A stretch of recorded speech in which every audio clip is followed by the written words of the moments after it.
in the media conference with Lal Goel, which is brought to you by V4 News, Global TV, V4 Stream, Malnadu TV, News Gaon Se, Samvad Sarokar News, Organ Donation India Foundation, and Gyan.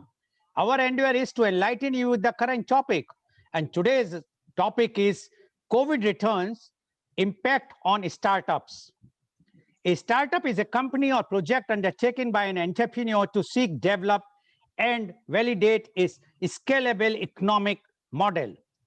While entrepreneurship refers to all new businesses, including self-employment and businesses that never intend to become registered, startups refers to new businesses that intend to grow large beyond the solo founder.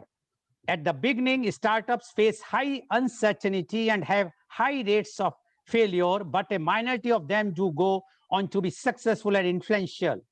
Some startups become unicorns, that is privately held startup companies valued at over 1 billion US dollar. Startups typically begin by a founder or co-founders who have a way to solve a problem. The founder of a startup will begin market validation by problem interview, solution interview, and building a minimum value product MVP, that is a prototype to develop and validate their business models. The startup process can take a long period of time, by some estimates 3 years or longer, and hence sustaining effort is required. Over the long term, sustaining effort is especially challenging because of the high failure rates and uncertain outcomes. Models behind startups presenting as ventures are usually associated with design science. Design science uses design principles considered to be a coherent set of normative ideas and propositions to design and construct the company's backbone. For example, one of the initial design principles is affordable loss. Because of the lack of information, high uncertainty, the need to make decisions quickly, founders of startups use many heuristics and exhibit biases in their startup actions. Biases and heuristics are parts of our cognitive toolboxes in the decision-making process. They help us decide quickly as possible under uncertainty, but sometimes become erroneous and fallacious. Entrepreneurs often become overconfident about their startups and their influence on an outcome. Entrepreneurs tend to believe that they have more degree of control over events, discounting the role of luck. Some of the most critical decision biases of entrepreneurs to start up a new business are overconfidence, illusion of control, the law of small numbers, availability bias, escalation of commitments. Startups use several actions principles to generate evidence as quickly as possible to reduce the downside effect of decision biases such as an escalation of commitment, overconfidence, and the illusion of control. Many entrepreneurs seek feedback from the mentors in creating their startups. Mentors guide founders and impart in entrepreneurial skills and may increase the self-efficacy of nascent entrepreneurs. Mentoring offers directions for entrepreneurs to enhance their knowledge of how to sustain their assets relating to their status and identity and strengthening their real-time skills. Startup investing is the action of making an investment in an early stage company. Beyond founders' own contributions, some startups raise additional investment at some or several stages of their growth. Not all startups trying to raise investments are successful in their fundraising. In the United States, the solicitation of funds became easier for startups as the result of the Jobs Act. Prior to the advent of equity crowdfunding, a form of online investing that has been legalized in several nations, startups did not advertise themselves to the general public as investment opportunities until and unless they first obtained approval from the regulators for an initial public offering IPO that typically involved a listing of the startup's securities on a stock exchange. Today, there are many alternative forms of IPO commonly employed by startups and startup promoters that do not include an exchange listing, so they may avoid certain regulatory compliance obligations, including mandatory periodic disclosures of financial information and factual discussions of business conditions by management that investors and potential investors routinely receive from registered public companies. Investors are generally most attracted to those new companies distinguished by their strong co-founding team, a balanced risk reward profile, and scalability. Attractive startups generally have lower bootstrapping, self-funding of startups by the founders, costs, higher risk, and higher potential return on investment. Successful startups are typically more scalable than an established business in the sense that the startup has the potential to grow rapidly with a limited investment of capital, labor, or land. Timing has been the single most important factor for biggest startup successes, while at the same time it is identified to be one of the hardest things to master by many serial entrepreneurs and investors. Startups have several options for funding. Revenue-based financing lenders can help startup companies by providing non-dilutive growth capital in exchange for a percentage of monthly revenue. Venture capital firms and angel investors may help startup companies begin operations, exchanging seed money for an equity stake in the firm.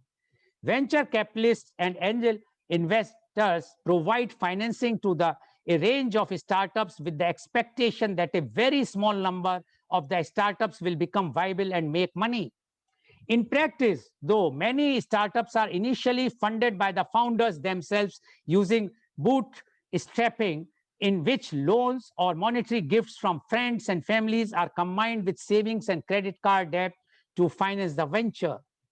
Factoring is another option, though it is not unique to startups. Other funding opportunities include various forms of crowdfunding, for example, equity crowdfunding, in which the startup seeks funding from a large number of individuals, typically by pitching their idea on the internet. Startups can receive funding via more involved stakeholders, such as startup studios. Startup studios provide funding to support the business through a successful launch, but they also provide extensive operational support such as HR, finance and accounting, marketing and product development to increase the probability of success and propel growth. A company's value is based on its technology. It is often equally important for the business owners to obtain intellectual property protection for their idea. The Economist estimated that up to 75% of the value of US public companies is now based on their intellectual property, up from 40% in 1980.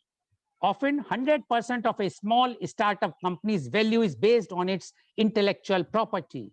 As such, it is important for technology-oriented startup companies to develop a sound strategy for protecting their intellectual capital as early as possible. Startup companies, particularly those associated with new technology, sometimes produce huge returns to their creators and investors. A recent example of such is Google, whose creators became billionaires through their stock ownerships and options. When investing in a startup, there are different types of stages in which the investor can participate. The first round is called seed round. The seed round generally is when the startup is still in the very early phase of execution, when their product is still in the prototype phase. At this level, angel investors will be the ones participating. The next round is called Series A. At this point, the company already has traction and may be making revenue. In Series A rounds, venture capital firms will be participating alongside angels or super angel investor. The next rounds are Series B, C, and D. These three rounds are the ones leading towards the IPO. Venture capital firms and private equity firms will be participating. Startup India is an initiative of the government of India. The campaign was first announced by our Honorable Prime Minister, Mr. Narendra Modi, during his speech on 15th August 2015. Indian startups are now spread across the length and breadth of the entire country. The shift in global focus is on promoting women entrepreneurs and fostering an inclusive and innovative environment. Efforts are also being made by diverse stakeholders in the Indian startup ecosystem to elevate domestic policies in concurrence with global trends. The role of the state government becomes very important in developing the necessary infrastructure and support to foster the startup ecosystem. Due to the given constraints of infrastructure and supporting services, India needs to build upon low cost and high impact solutions. Although there has been an increase in angel and venture capital funding, the amount invested must be augmented. It is crucial that the ecosystem is well integrated to connect startups to fund houses and other stakeholders. While it is important to elucidate overreaching features of the ecosystem, the role of states and India's federal structure in both building the ecosystem as well as closely monitoring futuristic measures that can aid India's growth story. Now, what is the COVID-19's impact on startups? The value of investments in India have fallen to $0.33 billion in March 2020 from $1.73 billion in March 2019, which indicates a fall of nearly 81.1%. There has been a total fall of 50% in the number of companies funded presently, 69 firms in March 2020 in contrast to 136 firms in March 2019. Sometime between mid-February 2020 and end of March 2020, a number of investors have also pulled back their closing current funding rounds. Thus, one of the major challenges faced by the startups has now become sourcing funds, which has resulted in cash flow issues for many. The lockdown has not only impacted the daily business operations, but it has also forced a good many startups into preparing for contingency plans to limit workforce and to cut down employee salaries. Various startup founders have also taken pay cuts to limit the losses faced. COVID returns. The per-day cases peaked on 16 September 2020 in India with 97,894 cases and have since come down to 9,309 on 11th February 2021. On 30th March 2021, that is yesterday, after 2 holidays, India registered 53,076 new cases of coronavirus and 355 deaths, which has taken the country's cumulative tally past 12.15 million and the death toll to 1,62,502. And to discuss this very, very important topic and relevant topic, COVID returns impact on startups, we have a very elite, well-informed, experienced leaders in their field panelists with us. I would like to invite my first guest, and he is Professor Dr. Lal Agarwal. Just a minute, I will just see some. Yeah. Welcome, Professor Dr. Lal Agarwal. Professor Dr. Lal Agarwal is the former Professor of Marketing, Innovation and Management, IIM Lucknow, XLRI Jamshedpur, and California State University, USA.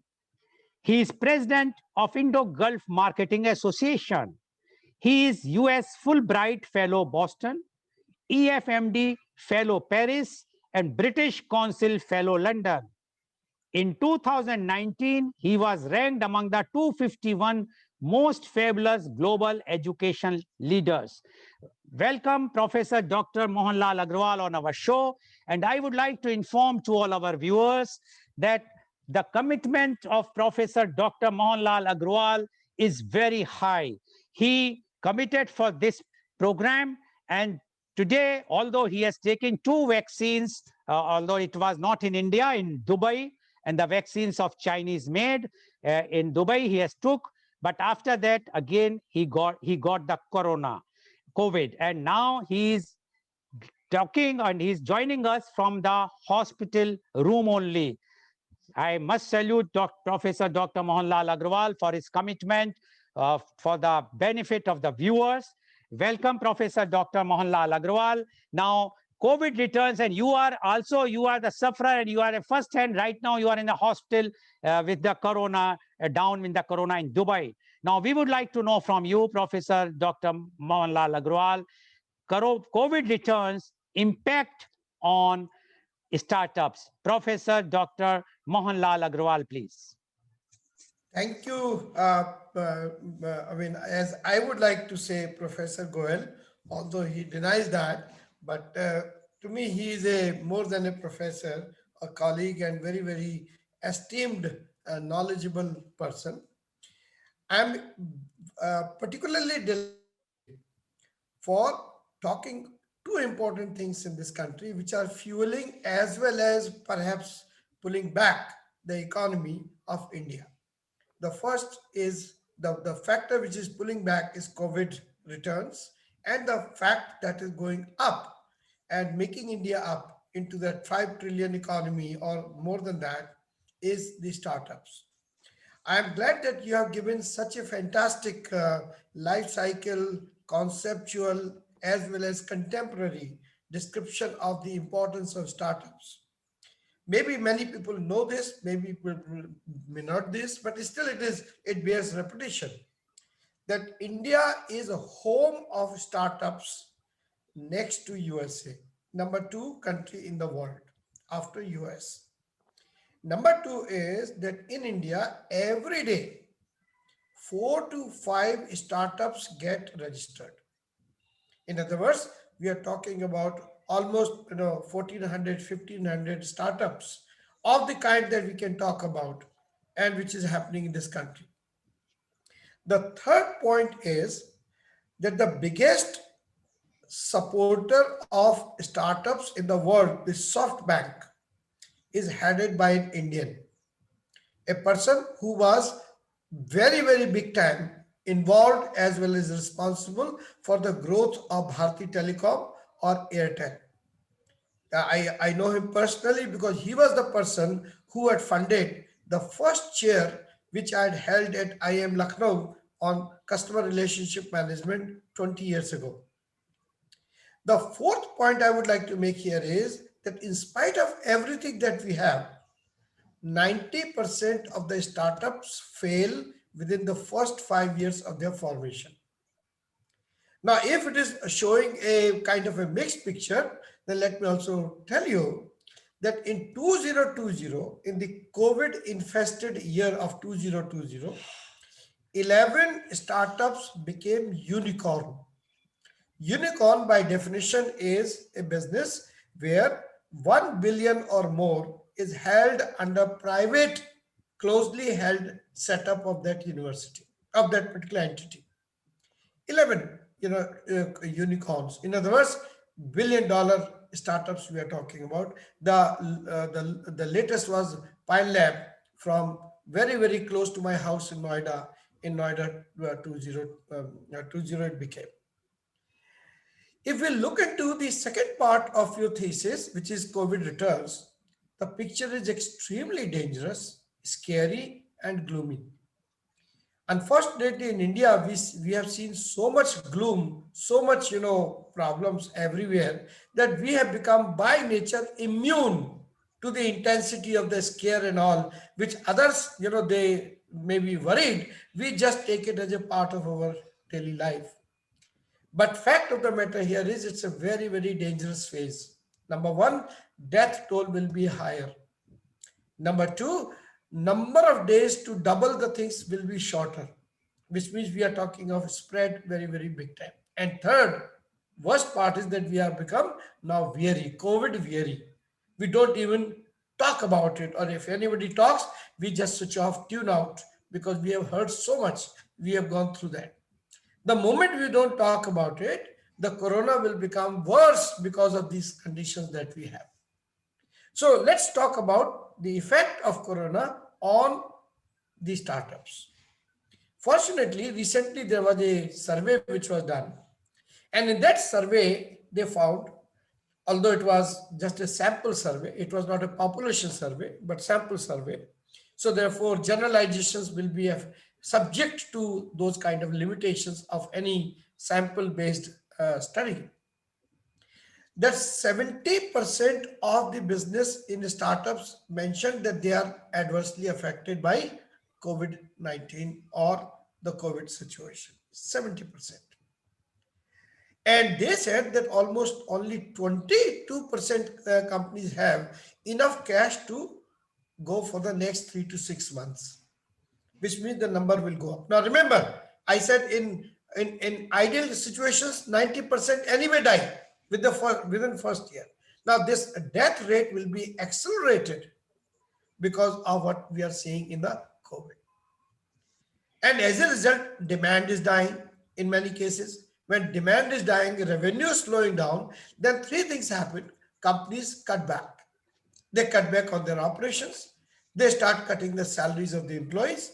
They start firing the employees. They start consolidating, and I use the word consolidate within words because what they are saying actually is closing down some of the businesses and bringing some of the business under that. And then the gap between the revenue and the expenditure still continues to escalate. So they become more vulnerable to that. All these things are happening to the startups. So what is the startup? Actually, startup is nothing but a variant of entrepreneurship.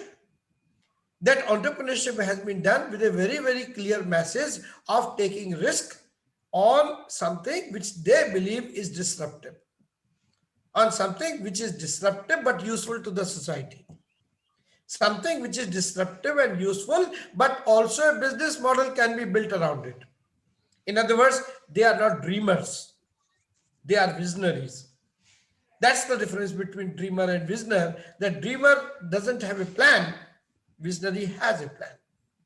But that plan was built on certain assumptions, and all those assumptions are going to be absolutely tested, or perhaps tested very early, and as a result, death of the startups would start happening quicker. Then you have very beautifully mentioned about the funding cycles and funding stages. Only 22% people received the pre-COVID commitments from these companies in order to have the funding. In other words, all other companies either cut back or rescheduled, or they are starting to look at the business model as well as the survivability of these startups afresh. The moment you start doing things afresh, then the gains which you have had previously will also start getting eroded, because then in that case you are starting your inning one more time, almost separately, like in the case of the cricket match, that when there is a very set pair and one person gets out, and when next person comes in, then there is a lot of uncertainty because they both have to settle down together. So given all these particular situations, how come that these companies became unicorn? 11 companies became unicorn, $1 billion company. There is a very, very good explanation for it, and that explanation is that all these companies except one company had a common thread of technology. All of them were tech companies, and tech is the magic word today in order to deal with the COVID. Remote, door to door, to contactless. You can give words after words after words where there is no personal interface. There is an interface, but digital interface. So if these particular things are there, obviously the startups have much, much more chance. Unfortunately, there are more number of startups which are asset based. And asset based means that physical assets are there, and physical assets cannot sit idle until you do not make money by keeping the planes on the ground. You make money when planes are up in the air, which is called up, the kind of asset based companies.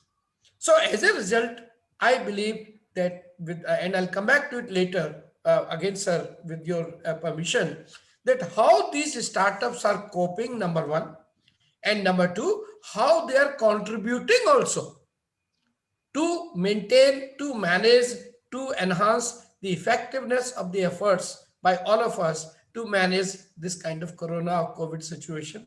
In other words, they are not only there, but they are also giving. So, but they are there in a different way. And what are the strategies that they have opened?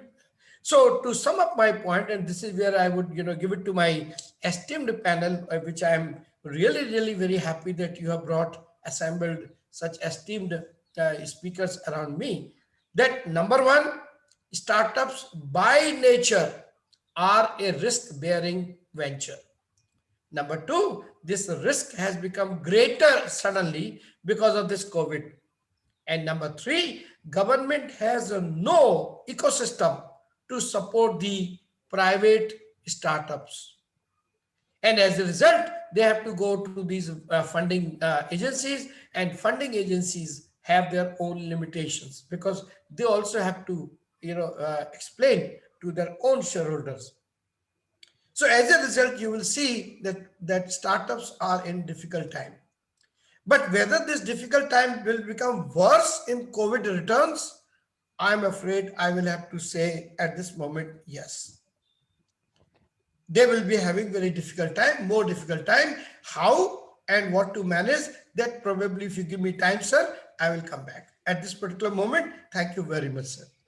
Thank you very much, Dr. Mohanlal Agrawal, for giving that factual picture of the startups facing the conditions during the COVID time and now going to face in the COVID returns. And he has given the complete details how the startups were doing. Although he has made a very important point that in spite of COVID time, 11 startups become unicorn, which means that they have their valuation is more than $1 billion each. So this shows that the companies were tech companies which were getting good response during the COVID time. But what he says is also very important that the COVID return, if the COVID will be there, these companies, because of the no ecosystem, no support from the government, and even the no support from the financial companies from their own limitation, it's not possible to carry on the startup business the way it was pre-COVID time.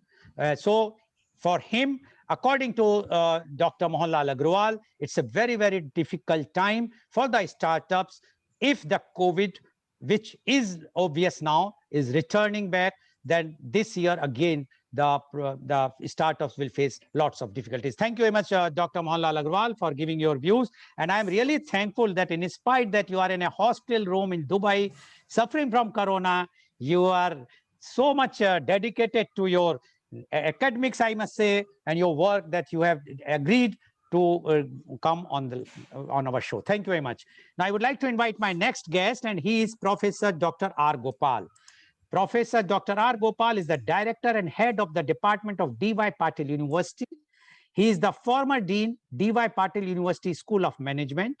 He is basically an engineer from IIT Kharagpur in mechanical engineering.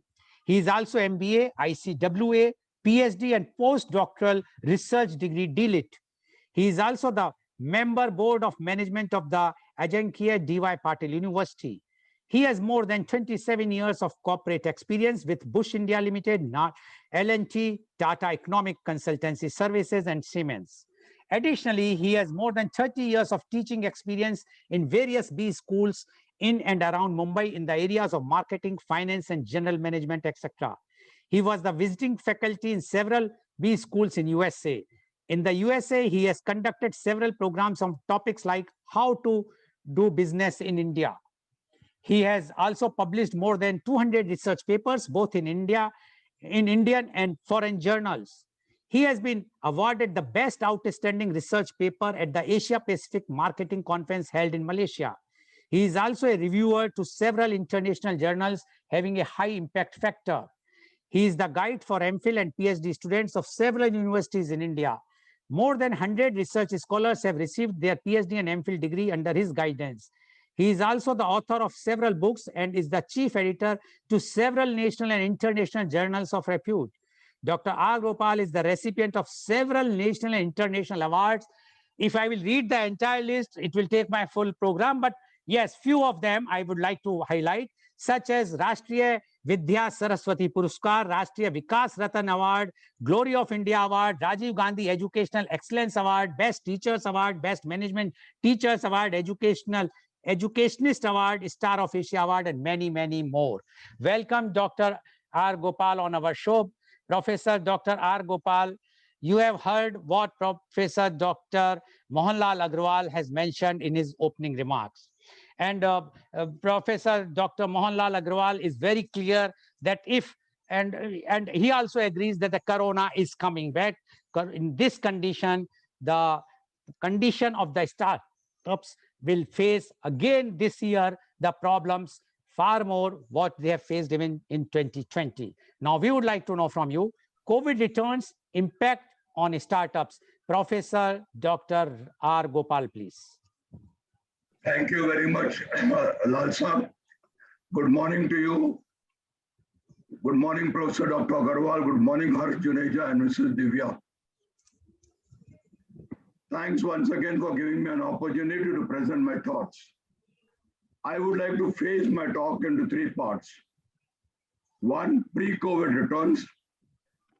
Second, challenges faced by the startups in this phase. And third, strategies that startups must adopt in this difficult phase. So let's begin. The year 2020 has been an amazing year. A year of anguish, a year of trepidation, a year of fear, etc. It was also a year when individuals realized on the personal front that the value of life, the value of friendship, the value of relatives, and more important, the value of the importance of a family. On the macroeconomic front, it was not so good. A year of recession, a year where personal incomes fell, unemployment increased, and in many cases, many of us lost jobs. A study was conducted by me in April 2020 and published, wherein it showed that 9 sectors should show a promising growth. When I say promising, I mean 3 to 4% in the short run till the end of 2021. And they are food, beverages, pharmaceuticals, infrastructure, consumer goods, banking, insurance, supply chain, and the power sector. 9 sectors would show a moderate growth, meaning 0 to 2%, and they are consumer durables, gems, jewelry, retail trade, IT sector, telecom, agriculture, etc. And 5 sectors would show a negative growth, which is basically tourism, hospitality, automobiles, MSME sectors, etc.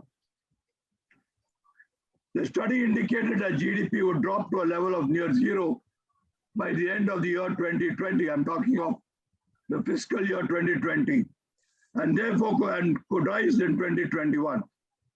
The data released by the government indicated that the above is nearly 2. 2020, the government announced an Atmanirbhar Bharat Abhiyan policy. 20 lakh crores was given for the revival of the Indian economy. And in addition, about 4.24 lakh crores was given by the RBI. And then in September 2020, the government announced a further support of nearly 1.5 trillion, taking the tally to almost 15%. And this was given mainly to startups, to MSMEs. Now you must remember there are about more than 6 lakh MSMEs in this country as per 2019. And they employ about 11 lakh employees, and they contribute to almost 20 to 25% of the GDP. Therefore, MSMEs and startups form a very big chunk of the Indian economy, and they are very important to the Indian economy. And for the first time, I must say, I'm repeating again, for the first time, the government has given a sum of rupees 10,000 to all roadside vendors as a loan so that they can become successful entrepreneurs. I have spoken to several bankers, and they said that we've given to a large number of roadside vendors, and they suspect this will become an NPA in the long run. For the first time, the MSMEs have also got several support from the government in terms of funding, GST, etc. Special charity startup fundings are given by banks like State Bank of India. Now, turning ourselves a little bit to the startups, and I'm talking about startups, I'm referring to small entrepreneurs, small or micro level unicorns. And when I look at them, they comprise of the young India entrepreneurs who are and young India entrepreneurs can contribute in the areas of product innovation, import substitution, process innovation, digital technology, and training programs. In the area of product innovation, the government has forced, I repeat the word, forced public sector units to publish a list of products which can be given to the Indian entrepreneurs as import substitution. The imports from China alone are to the extent of $17 billion, and they are in the area of nuclear, electricals, etc., which are, many of them are small items, which the entrepreneurs in India have got the capacity to manufacture. Additionally, we are known as the global pharmaceutical suppliers to the world, the global vaccine suppliers to the world, and we import almost $2.4 billion of API, that means associated products to the pharma sector from China, which the government of India has requested all MSMEs in this field to jump in and produce those APIs in this country. It will take at least about 1 year for the whole thing to set up. Many of the large organizations need processes because till yesterday, when the going was good, many large companies did not bother about the process. And now when the going is becoming tough, one of the chief areas where improvements are required is in the areas of process innovation, like processes in the areas of supply chain logistics, business re-engineering, strategy formulation, turnaround strategies, etc. Training is another big area, which is very big in demand. And in this area, of course, there is a need for soft skills. The COVID has made all of us, let me use the word frustrated in open inverted, close inverted commas. And therefore you need programs like how to be happy, how to smile, stress busters, etc. Now, Ratan Tata himself has said, I think on technology side, there are many breakthroughs, and it is not confined to one or two sectors. On healthcare and medical treatment, there is a tremendous opportunities. In online areas, manufacturing fields everywhere, you look, there is a better way to do something. There is a big tendency which startups can help us. So to make newer, better ways of doing things at a low cost. Small entrepreneurs face a battalion of challenges. They are a one-man army who is involved in practically all aspects of the business. R&D, product innovations, product design, legal aspects, and more importantly, in the areas of finance. A study made by me in August 2020 indicated for the success of a startup, minimum 5 critical skills are required. What are they? Communication, time management, strategic and marketing goals, marketing thinking, resilience, that means handling rejections, stress burnouts, and the very most important, management of finance. And in my opinion, of all these 5, resilience and management of finance are very, very critical. And critical is only an understatement. Now, additionally, when you talk about digital space, it's all more problematic in getting finance. It's very easy to get finance. Why? Because what does a digital startup have? He has just a table and a chair and a laptop or a desktop. And the banks are unwilling to give you loans based on this collaterals. The year 2021 has seen a resurgence of COVID pandemic. New cases have dramatically increased. Maharashtra, Karnataka, Gujarat have become states where it has increased rapidly. New variants of COVID have come in. Social distancing and masking seems to be given a level lesser priority. Globally also the scenario is bad. Countries like France, Germany have now got into the third wave and have now got into the lockdown mood for another 1 year. Post this COVID resurgence, I did a district survey by contacting telephonically many various MSMEs and small entrepreneurs. And there he has told me that funding is the biggest challenge, followed by uncertainties with respect to the growth, and followed by worries about survival.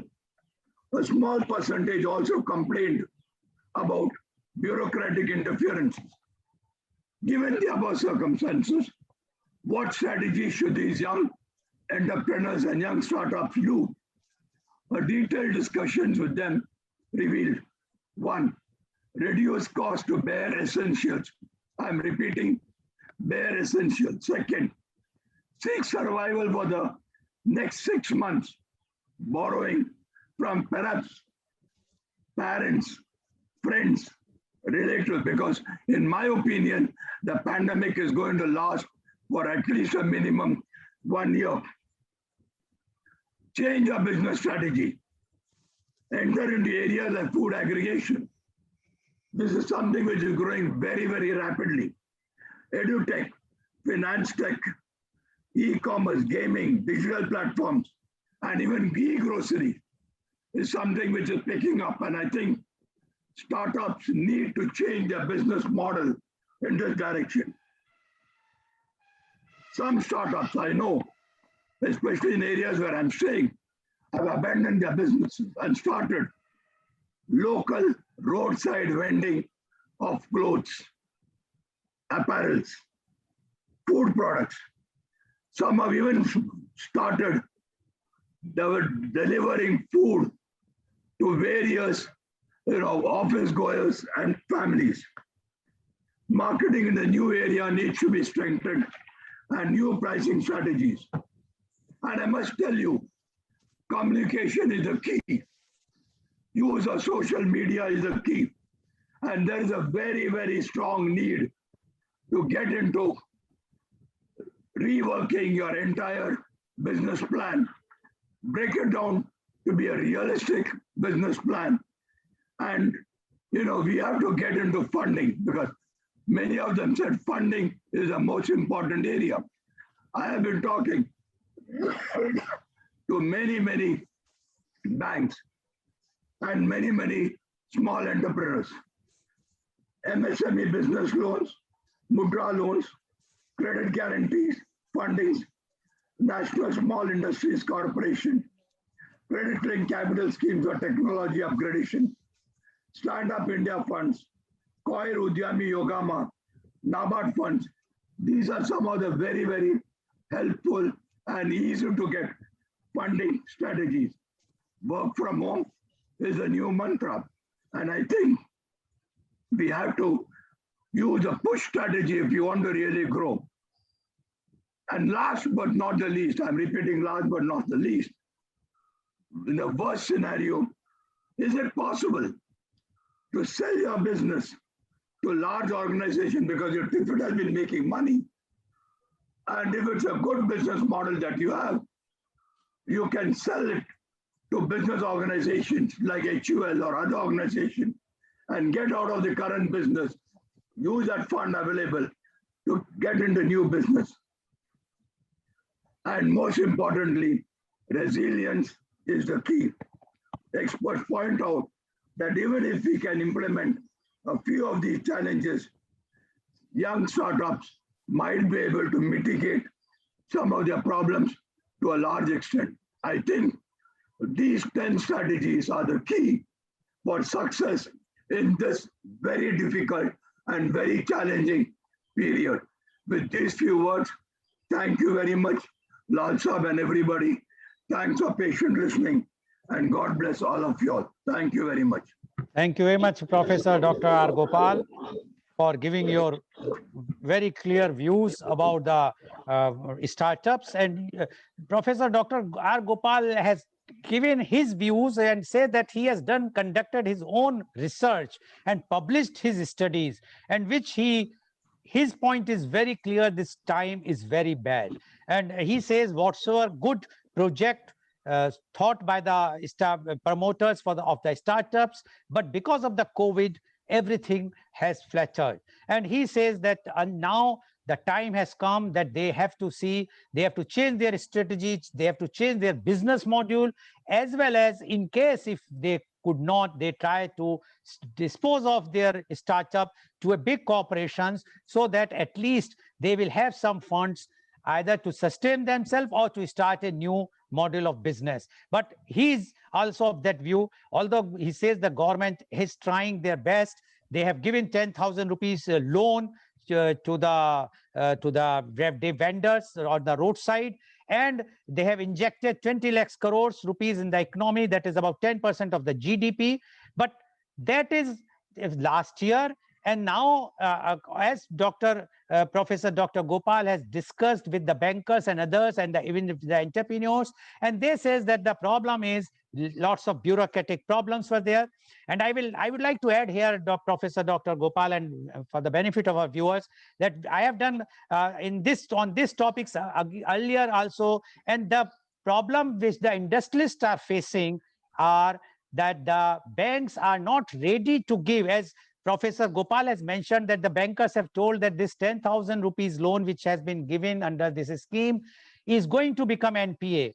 Now, this was also about those MSME loan of 3 lakhs or 2 lakhs, whatsoever the government has discussed. There also the reservation of the banker is that today they will give the loan, but tomorrow they are sure that this money is not going to come back, because there is no road plan. They were knowing this. I'm talking somewhere of early June, July of 2020, because they were very clear that unless there is a clear picture that COVID is going to end, it's not easy to recover the money from those MSMEs. And that's why there is a lots of reservation. Government wants that the money should go to the MSME, but the banker feels that if they will not be able to recover, again the question mark will come on their service book. So that's why they are reluctant. So there is a point which government and the bank, or the Reserve Bank of India, has to closely monitor and see how the benefit should go to the MSMEs or the startups. Thank you very much, Professor Dr. R. Gopal, for giving your views. Now, I would like to invite my next guest. He is Mr. Harsh Juneja. Mr. Harsh Juneja is the advisor of Project CACA, management consultant, musician, and president of CVA. A seasoned and self-made professional with over 35 years of total experience in various business environments. Major part of his career has been in planning and business operations of manufacturing, automobiles, office automation, and telecommunication industries. He worked with Escorts Limited for 10 plus years, in Modi Xerox Limited for 11 plus years, and for 13 plus years worked as Vice President and National Head, Strategic Alliances, Enterprise Business Services at Tata Teleservices Limited. He is PGDBA, PGDSM, Exports and Imports. He was graduated from Delhi University. He is the associate member of ASCI, Administrative Staff College of India, Hyderabad. He is visiting faculty, IIPM, NIS, IMI, LBSIM, Raval Institutions, GLA University, and Delhi School of Business. He is the executive secretary of Sangam Kala Group, national level social organizations devoted to the cause of music. He actively participates in the conferences organized by CII, NESCOM, Voice and Data, and SOCHM, etc. Welcome, Mr. Harsh Juneja, on our show. Mr. Harsh Juneja, you have heard what Professor Dr. Mohanlal Agrawal as well as Professor Dr. R. Gopal has mentioned. And both are of the view that this time, the last year as well as this coming year, is very, very difficult time for the startups, because the COVID returns, when now COVID is coming back, is Again, a very much disaster. Professor Dr. Gopal has mentioned that the whole one more year, the business, especially the startups, have to suffer. Now, we would like to know from you, COVID returns, impact on startups. Mr. Harsh Juneja, please. Thank you very much, Mr. Lal, for this elaborate introduction. A very good morning to you, Professor Dr. Amel Agarwal, Professor Dr. R. Gopal, Ms. Divya Mumaya, Global TV and other TV channels broadcasting this wonderful media conference. Millions of global viewers watching this, ladies and gentlemen. I'm thankful and feel privileged to be a part of this distinguished forum, which is also celebrating its anniversary, and I came to know that recently. My heartiest congratulations to the team involved in the media conference, Mr. Lal. Now, I have got an opportunity to see some of the recent media conferences hosted by Mr. Lal on different subjects, and really admired, the detailing, the coverage on the subject, and to top it all, his energy level. Right? And recently, last Monday, I was a part of the conference when the nation is celebrating, Holi. He was doing his media conference on a similar subject. Cheers and hats off to you, Mr. Lal. Now, for the past over 1 year now, we have been, every day hearing some news or the other regarding this COVID-19 pandemic. Good, bad, ugly. We have seen many challenges which everyone has gone through. Now, be it a businessman, a service class, a housewife, children, aging parents, and the worst affected daily wages. Our subject for today is restricted to the startups, right?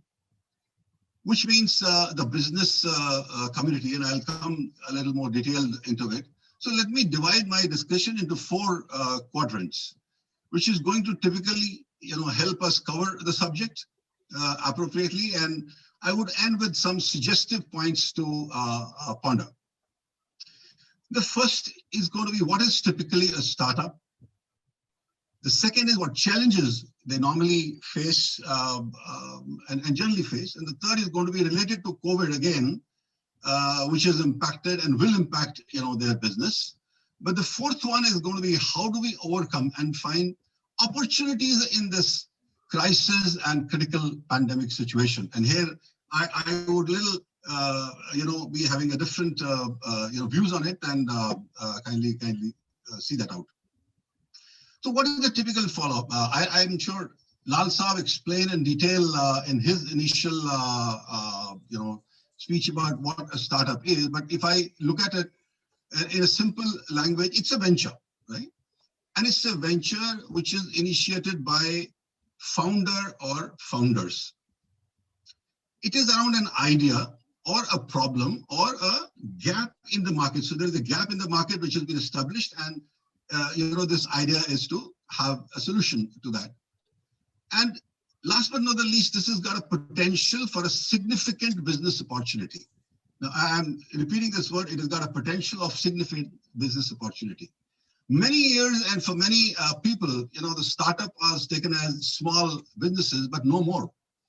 If I just quote the startup guru, Steve Blank, he has written, they're a temporary organization. I'll repeat, he is emphasized on temporary organization designed to search for a repeatable and scalable business model.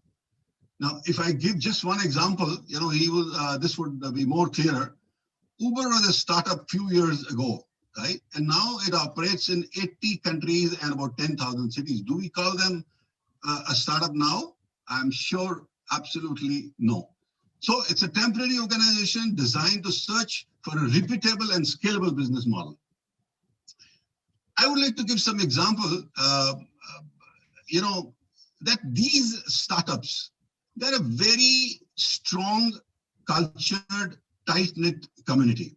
I call them because I've been a part of that, being, heading in Tata Tele Services. I've been a part of the entrepreneurs and enterprise. And a lot of startups also came, in contact. I call them a light brigade, right? And when I call them the light brigade, it's because they are thin in nature and they are also needed to be charged. So the old, theory charge of the light brigade, we need to have that. I'll come a little more detail into, these. So let me pick up first the challenges. Now there are top 5 challenges I have picked up, which normally, they face. I'll come to COVID subsequently later on. The first and the foremost challenge which any startup would face is that they would have, a fierce competition. Competition poses one of the biggest, kind of a challenge. And if you are in a business, which is an online business, it is even tougher. There is no margin for error. Now, because you're working on a very thin margin and you can't afford to take, a wrong decision. Hiring is another challenge. You got limited budgets. The golden rule is the birds of a feather flock together.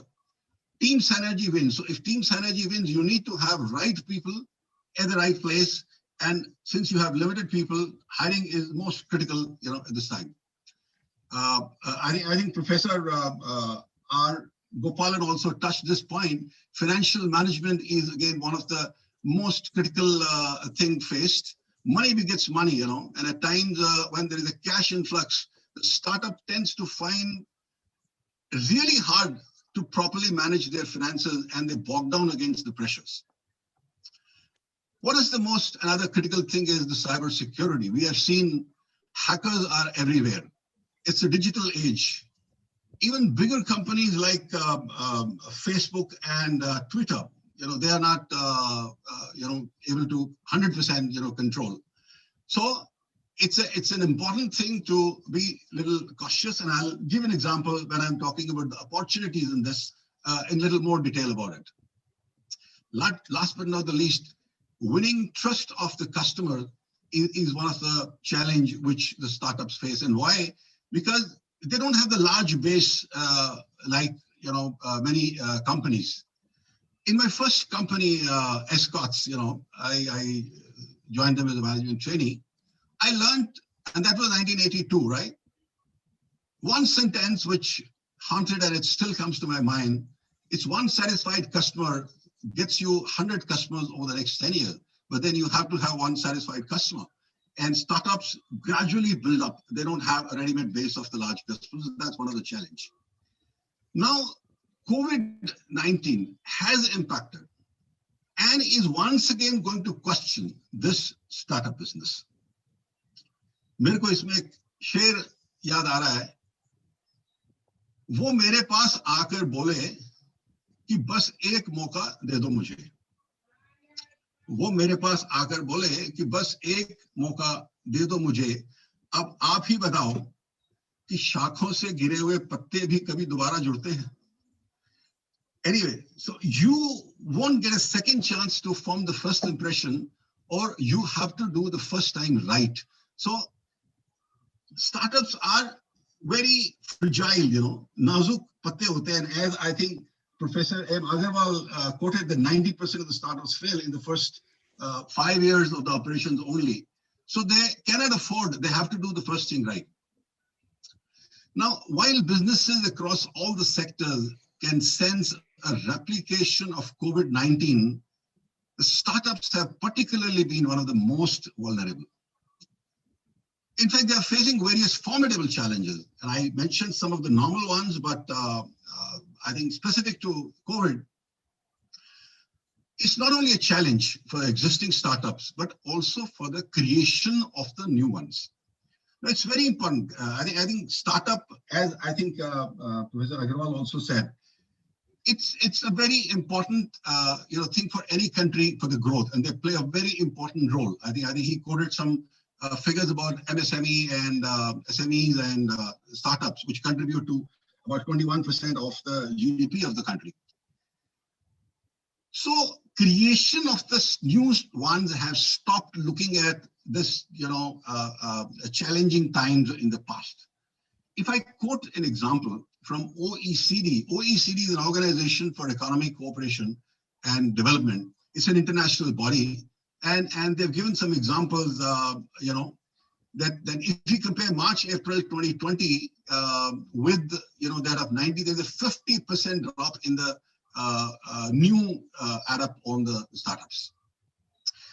Just giving you an example of Portugal, that drop is 70% in comparison to the same month of the previous year. Couple of more countries like Hungary, France, and Turkey, the drop had been 46, 54, and 58%. And OECD also forecasts that with COVID coming again, milder, but still very strong declines are evident in the creation of the startup in Australia, US, and Spain. Now, coming to India, I think Professor Lal has already quoted, what it was, 550 million in 2010. In 19, it's become 14.5 billion. And now there is an 81% drop, in the thing for the single month only, right? So lockdown has not only impacted the daily business operations, right? But it has also forced a good many startups into preparing a contingency plan, which is very important. That's normally also happened, but this contingency plan, because of the COVID-19, it has to be very, very strong. Limiting workforce, cut down on the employee salaries, various other things. In fact, founders have also taken a pay cuts, etc. So these are the measures, which are being taken. Most startups have witnessed a steep decline in their demand and supply with COVID recoming. This will ensure the question and the challenge once again on the very survival and limiting their growth. Now, most of the existing startups will face significant challenges due to these crises and the subsequent lockdown, which may happen in some of the cities and not all of them, except for some of those where COVID coming again will be benefited. Now here I'm giving you some sectors which are actually going to be benefited, and we have seen that. The delivery of essential services, if you are in that sector and a startup, it is going to do very well and you will be benefited. Educational technology, all the schools, all the education, all have gone online. We are having this conference also online, otherwise this would have been a physical this thing. Gaming and streaming services like Netflix, Prime Video, etc. These startups or these industries are going to really do well. The new startups are more vulnerable than the older incumbents because they got the base, right? They can bear the shock, again. I'm sure some preparation, and as I said, contingency plans must have been already in place by now. If not, I'm sure God saves them. In the era of COVID returns, startups are also witnessing heavy negotiations on the deal valuation. This point was, I think, touched by Dr. Professor R. Gopalan also. Heavy negotiations will go on. The new investors may now demand bargains and discounts in the value. This may delay the deal execution and the closing, the very closing of the startups or the cases. Investors may also adopt more cautious approach towards funding and would insist for more thorough due diligence, both in terms of commercial and legal aspects. The investors also will evaluate more strongly on the business prospects, right? Including any contingency plans kept or not kept. I'm sure this will be a certain how to startup will sustain in the longer run. They have to, before they give the money, they need to know how they have planned in the long term. Now I'm coming to the fourth and the last part of, Please be brief, paucity of time. Sure. Now, the opportunities, this is very important because here I would differ from the previous two speakers because there are opportunities in crisis in the pandemic situation. Why I'm calling this as an opportunity is that because we have already experienced it once. We are not groping in the dark today. Startups have emerged as the key driver, as I said, for the national growth. So review. And I'm using 3 times, it should be rather more than that. What actions have you taken when you faced the COVID crisis for the first time? Which of those actions were fruitful and gave you the results? Did we do any benchmarking with others who did well and better than, your own company? What did the competition do, right? That's another thing.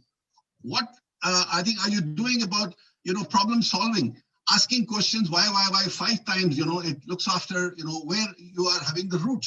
So we got the learning in front of us. We got the clear results in front of us. Although COVID outbreak is and will continue to be a significant challenge, but the current recoming of the crisis may also create short-run and long-run opportunities, right? Opportunities because we got the learning not to repeat. Now, the simple example is, we've heard so many times, even on the phone, even, why various people wear the mask, washing of the hands at regular intervals, 2 gaj ki duri, maintain social distance, etc. Now the vaccine also. Have you not learned that?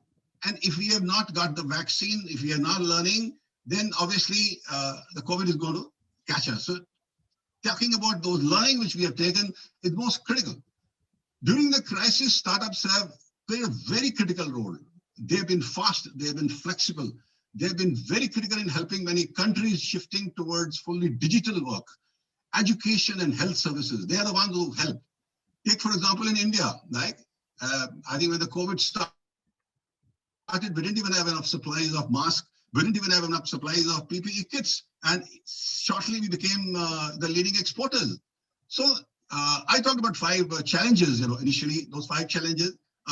The first one, I would like to touch as a solution and as an opportunity. Then when you are having the cyber crime, which is only going to increase,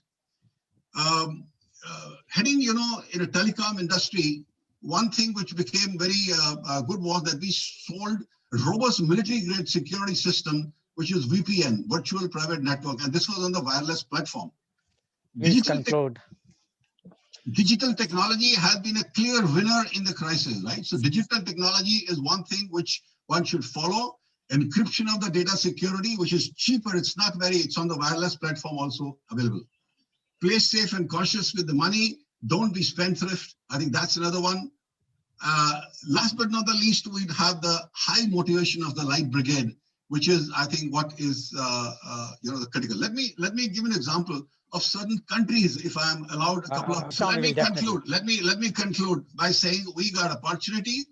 The startups in India have been doing pretty well. They would continue to do well, right? Provided they take these learning, which I mentioned. These are like the small birds flying high. So I would only, end by saying, मंजिलें उन्हीं को मिलती हैं जिनके सपनों में जान होती है, पंखों से कुछ नहीं होता, हौसलों से उड़ान होती है. If you fail to prepare yourself, so prepare to fail. Thank you very much for listening and giving me time. Thank you very much, Mr. Juneja. Due to the paucity of time, I have to cut short you, and I am not going to summarize what he has said. It is very, very clear. So now I am just directly inviting my next panelist, and she is CS Divya Momaya. CS Divya Momaya is the founder of Mentor My Brand, an initiative to train and groom promoter directors. She is the independent director of Motilal Oswal Financial Services Limited and Arihant Superstructures Limited, both listed on BSE and NSE companies. She is the fellow member of the Institute of Company Secretaries of India. She is the founder mentor of DSMCO, possesses more than 16 years of experience, out of which 12 years as practicing company secretary. Her expertise include corporate and secretarial laws, corporate governance, business development, startups, mentoring and consulting businesses to scale up faster and better. She is founder of Mentor My Board. She is on a mission to help Indian corporate directors and build a community of 1 lakh directors. She is the author of a book, Relationships Coming Home to In-Laws, available on Kindle. Welcome, CA Divya Momaya on our show. CA Divya Momaya, you have already heard our earlier panelist, Professor Dr. Mohanlal Agrawal, Professor Dr. R. Gopal, Mr. Harsh Juneja. Now, we would like to know from you the COVID returns, impact on startups. Please be brief, because otherwise there will be no time for the second round. Please. Perfect. First of all, thank you, Mr. Lal, for the wonderful, initiative. Thank you, Mr. Gopal, Professor Gopal, R. Gopal, for having me here, and wonderful panel. Really delighted to be here with you all. Now, I have been listening to all the stories, all the insights which you all have shared, and let me tell you, I have been myself running a startup in spite of having the experience of 16 years as the professional, and being in that ecosystem, I see lot of different changes, lot of drastic changes which have been happening in the entire startup ecosystem over the period of last 2 years with the impact of COVID. And we are living in a world which is a VUCA world. VUCA is, I mean, V stands for vulnerable, complex. C is for complex, U is for uncertain world, and most importantly, A is for ambiguous. And we are really living in today the ambiguous world wherein we don't know how the second wave of COVID is going to impact all of us, whether it is the existing business, SMEs, MSMEs, or startups. So here we are talking about the startups today. So let me tell you, when we talk of the startups, almost 46,200 plus startups are registered as of today with the DPIIT, that is the Department of the, wherein, under the Startup India scheme. And as Professor Lal also mentioned, 90% of the startups fail in the initial 5 years. And we are really seeing so many startups coming up, trying to scale up. Some of them become unicorns, some of them are not able to sustain. So these all, when I see from the perspective or the lens of a person who itself running a startup, I see that it's the vision of the person, of the startup founder, how the person is looking at his or her own business in this VUCA world. And that's where it defines whether the business is going to survive, the business is not going to survive. And let me tell you, during this COVID, the first wave, which was there last year, almost 40% of the Indian startup had halted their operations. There were drop in the cash flows. There were drop in the overall operations. And most important impact which I saw was the restrictions on the funds which were coming from China and Mauritius routes. And almost when we talk of the unicorns, 18 out of 30 unicorns were funded heavily by Chinese investors. So that restriction, when it came, again, that was one of the major reason of dropping of the investments. FDI is coming, and India has been heavily dependent on FDI when it comes to especially the startups and the businesses.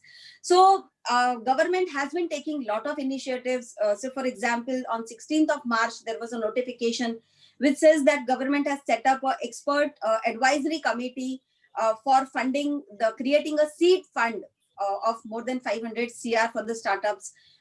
Prime Minister Narendra Modi recently had announced 1,000 crore of investment into the entire startup ecosystem. So these initiatives are being taken.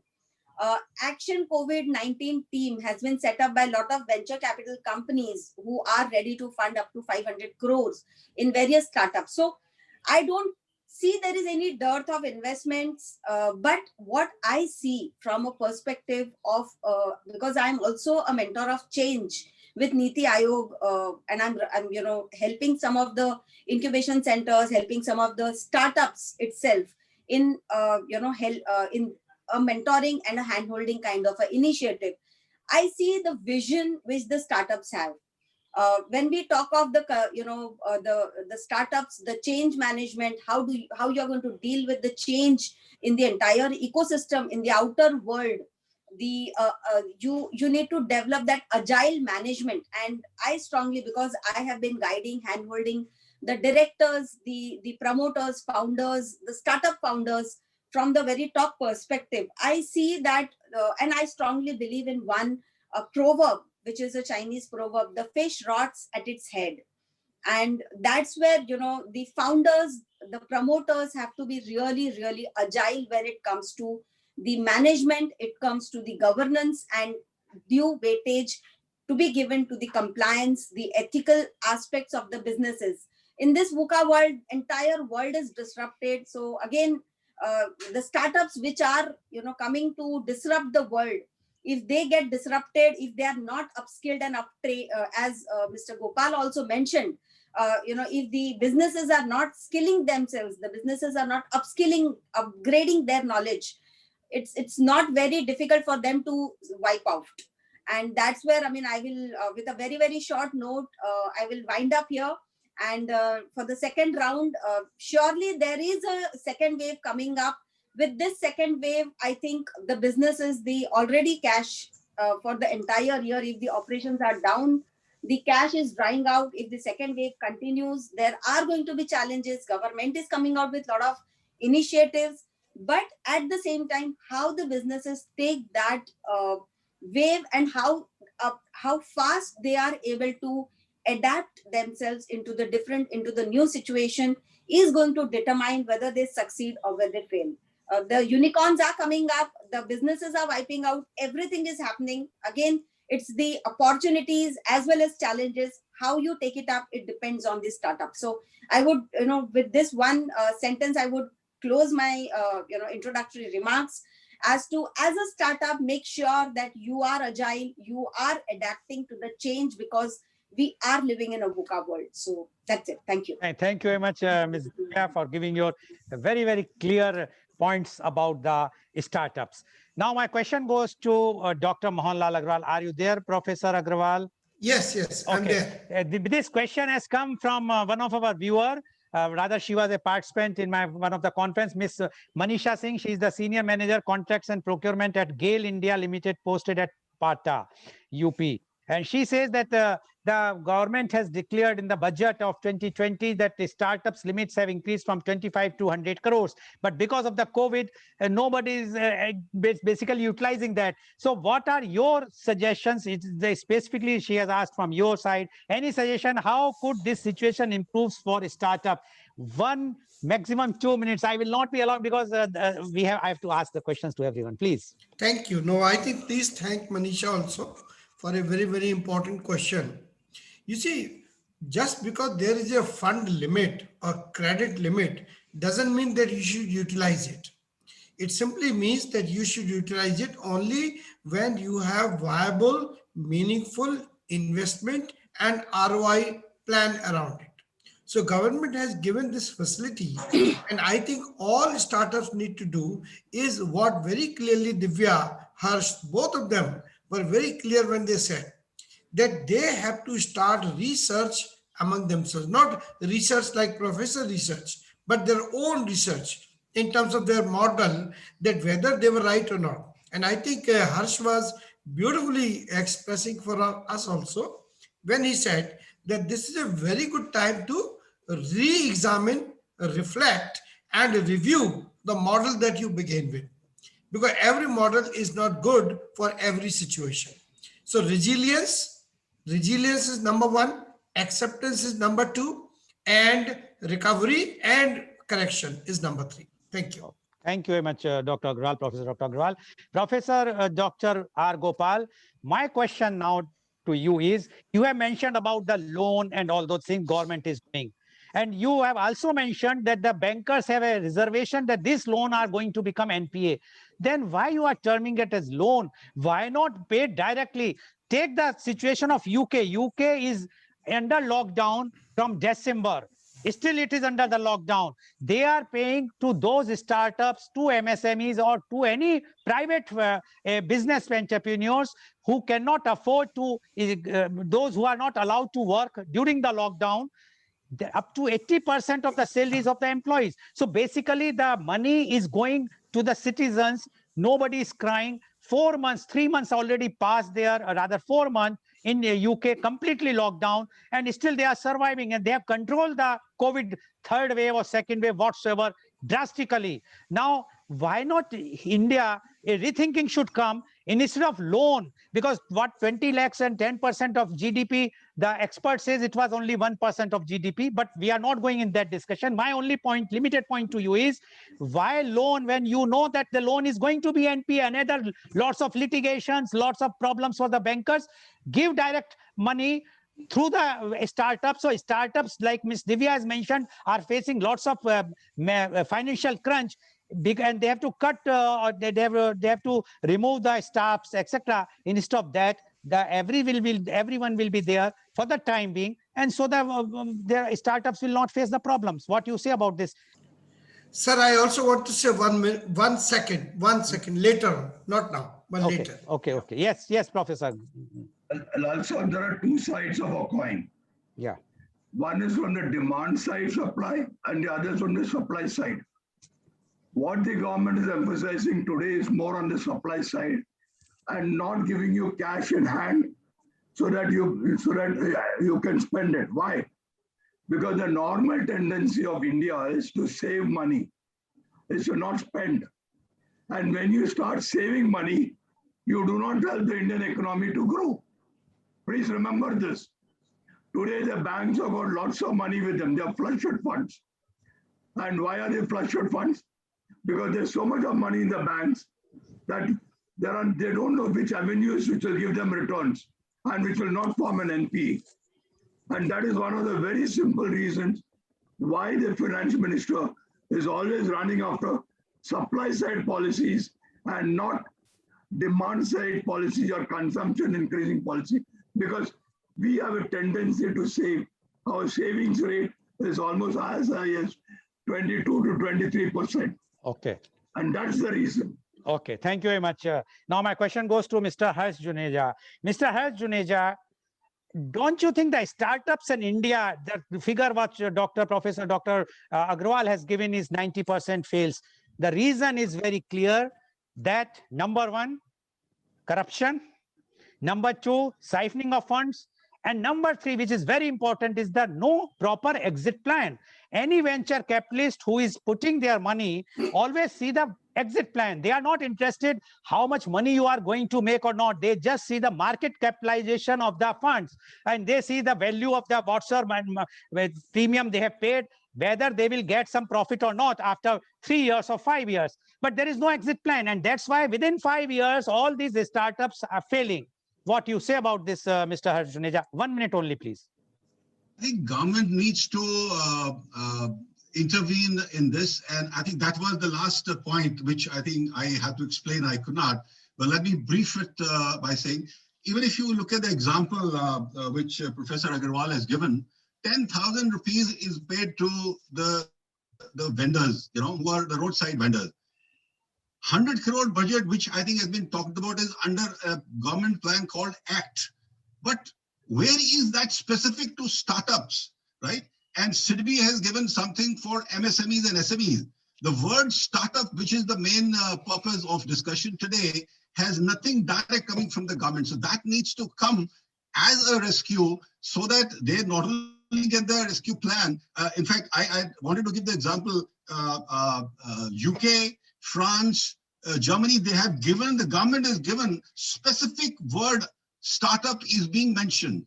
Where is that word startup here in any of the forum of the government which is coming, which is what I think the private players, which is seeding funds, etc., which you talked about, they are taking advantage of. Okay. Thank you. Okay, thank you, thank you. Now my question goes to Miss Divya. Miss Divya, if you recall, I don't know whether you were there or not, in early 80s or early 90s, late 80s, there used to be a private placement. And the companies who are going for public issue, that word used to be public issue, not the IPO, which was coined afterwards. They used to privately place their funds. Basically, they take the advantage of promoters, directors, friends, relatives, and associates in that category, which the CCI at that time, then the SEBI has come afterwards. They restricted and whatnot. So basically, what the government has done is they have legalized the private placement by increasing the limit of private limited companies to 200. Earlier, it was not the shareholder limit. And that's why this startups business have come and the venture capitalists have come. Don't you think there is no control of the government? This is something which is totally unregularized thing as far as the startup is concerned, unless the government has come out now with the startup to be registered. But there are plenty of startups which are not at all registered, and they are just having a laptop and doing the work, and they are doing very good business on local level. Don't you think we require a proper regulations even for the startups like we are having for the big companies? Miss Divya, please. Okay, so first of all, with respect to Harsh, I was just going through, and I know there is one scheme by SIDBI, which is COVID-19 Startup Assistance Scheme. So, there is a scheme which came in around 2020. There is a scheme, with respect to the startups under the COVID impact. Now, coming to your question, see, every startup, because now let me go back to 90s and 80s.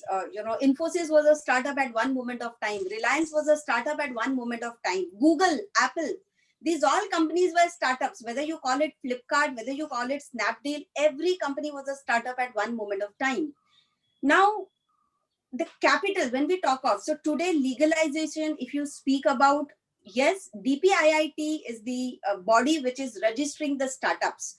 And the one very important criteria what they have is that the company which is registered under startup should be either a private limited company or a LLP. So that structure itself gives the very legal due framework to the startups. Now, when the companies are registered as startup, they are private limited or LLPs as a corporate structure, the entire reporting mechanism when the capital is raised from investors, whether it is venture capital, whether it is private players, whether it is friends and relatives, entire reporting mechanism is being done with the Registrar of Companies, Ministry of Corporate Affairs. So every data of the investment is available on the MCA, Ministry of Corporate Affairs. So I don't think there is any challenge with respect to the structure as far as these startups are concerned. Now, let me tell you one point here, Please be brief, 30 seconds. 100%.